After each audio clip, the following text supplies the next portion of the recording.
যখন পানি জমে যায় তখন বরফ হয়।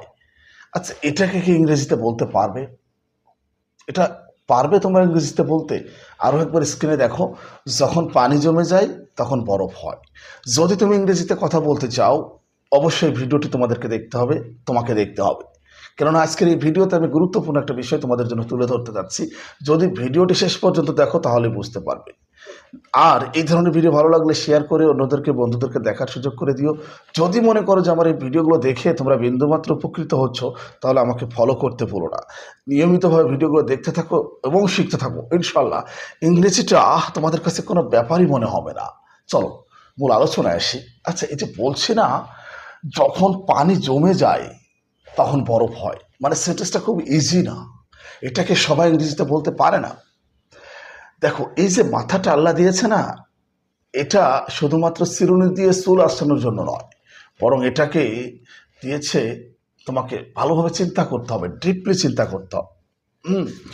এই যে আজকে যে সেন্টেন্সটাই বললাম, রাইট নাও একটু স্ক্রিনে লক্ষ্য করো, যখন পানি জমে যায় তখন বরফ হয়। এটা সবাই পারবে না, কিন্তু তোমাকে পারতে হবে, কারণ তুমি ইংরেজিতে কথা বলতে চাও। হ্যাঁ, যখন পানি জমে যায়, এই অংশটা কি হবে তাহলে? যখন পানি জমে যায়। হোয়েন মানে কি? যখন। হোয়েন মানে যখন। When water freezes. ফ্রিজ মানে কি? জমে যাওয়া। হোয়েন ওয়াটার ফ্রিজেস, এখানে ভার্ব কিন্তু ফ্রিজ, তাই না? হোয়েন ওয়াটার ফ্রিজেস, যখন পানি জমে যায়। আচ্ছা, তখন কি হয়? তখন বরফ হয়। তখন বরফ হয় মানে পানি থেকে বরফ হচ্ছে, তাই না?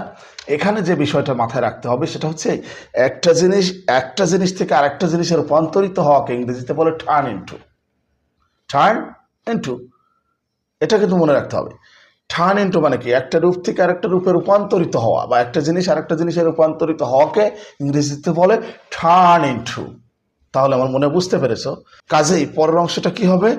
ইট টার্নস ইনটু আইস। ইট এখানে থার্ড পারসন সিঙ্গুলার নাম্বার, আর টার্ন ইনটু এটা ভার্ব, এই কারণে এস যুক্ত হচ্ছে। তাহলে কি হচ্ছে? টোটাল সেন্টেন্সটা দেখো, যখন পানি জমে যায় তখন বরফ হয়। When water freezes it turns into ice. Ice মানে বরফ। When water freezes it turns into ice, যখন পানি জমে যায় তখন বরফ হয়। আমার মনে হয় বুঝতে পেরেছো।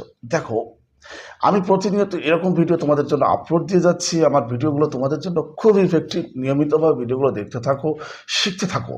আর এই ধরনের ভিডিও ভালো লাগলে শেয়ার করে ছড়িয়ে দিয়ে অন্যদের দেখার সুযোগ করে দাও। যদি মনে হয় যে আমার ভিডিওগুলো দেখে তোমরা বিন্দুমাত্র উপকৃত হচ্ছ, কাজে ফলো করে নিয়মিতভাবে ভিডিওগুলো দেখতে থাকো। আমার এই প্রোফাইল এবং পেজে এরকম হাজার হাজার ভিডিও আছে। আমার প্রত্যেকটা ভিডিওতে ইংরেজির বিভিন্ন গুরুত্বপূর্ণ বিষয়ের উপর আলোচনা করা হয়েছে। কাজে ভিডিওগুলো দেখতে থাকো এবং শিখতে থাকো।